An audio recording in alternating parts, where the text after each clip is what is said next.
Good evening and welcome to the Shiro Coffee Chat Short. I'm Melissa, retired Army veteran and the founder of the Shiro Coffee Club, where our mission is to keep the world caffeinated and women veterans celebrated. I'm also the host for Shiro Coffee Chat, which airs every Sunday at 9 a.m. So be sure to check us out. All right, so let's get into it. I got a message the other day after Sunday's Shiro Coffee Chat talking about the federal workforce reduction, and someone asked me, is this really a reduction in workforce or illegal terminations? Wow. So that was a string for my teeth. So I did some digging, and here is the deal. This is what I found out. So now, when the federal government cuts jobs, it usually falls under something called a reduction in force, or RIFs, as you may know it, which is just a fancy way of saying layoffs.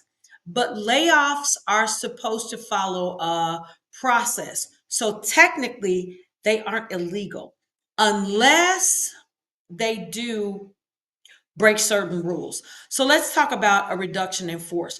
Now, this happens when the government needs to cut positions because of budget issues, they're reorganizing, or due to the lack of work. They just don't pick names out of a hat. So employees are supposed to be ranked based on things like tenure or veteran status and performance before being let go. Now that's one of the ways. Now there's also something called bumping rights, which means instead of getting laid off, they get moved to a lower position. And then there are some people that might qualify for severance pay, which we've been hearing a lot about, and unemployment. Sometimes instead of layoff, the government tries to nudge people out the door with money. That's where the VSIP, the voluntary separation incentive payments, and the voluntary early retirement come in. And these are like kind of like buyouts and things for early retirements. From my understanding, that's what's been happening as of February 2025. These programs are active. Uh, Federal employees are getting financial incentives to leave voluntarily. Now, there's also something called at will and competitive service employees, because not all federal employees have the same protections. Now, if you're in competitive service, they just can't boot you out of your job without cause. There has to be a legitimate reason, like poor performance, misconduct, budget cuts, and things like that. But after I did emphasize budget cuts, because that just seems to be the running theme with the Trump administration and what they're trying to do. But at will employees, like political appointees, can be shown the door at any time. That's why you see a lot of, I think I read DOJ today, he let go of some of President Biden's DOJ political appointees. So you can let them go at any time, from my understanding. So let's talk about also, like, what actually is considered an illegal termination. And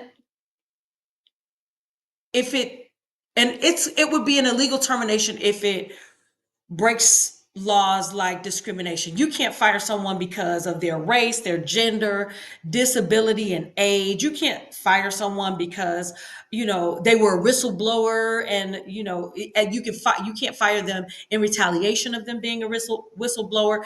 You can't fire someone if it violates a union or some type of contractual agreement, or and even still, even if you got fired because of those illegal reasons, you can still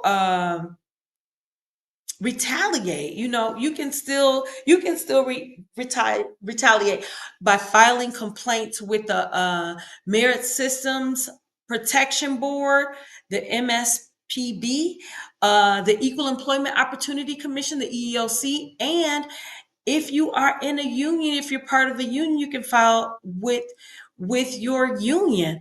And so I really want to know, now personally, in all honesty, I'm not a fan of how suddenly this workforce reduction happened. But the real question is, was it illegal? And that's what I want to hear from you.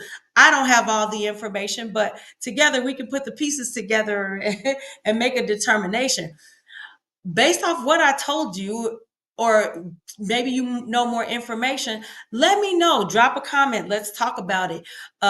Whether you think these are the reduction in federal workforce are illegal terminations. And if you want to talk about it, you could be a guest on the Shiro Coffee Chat. Come on in. I welcome you.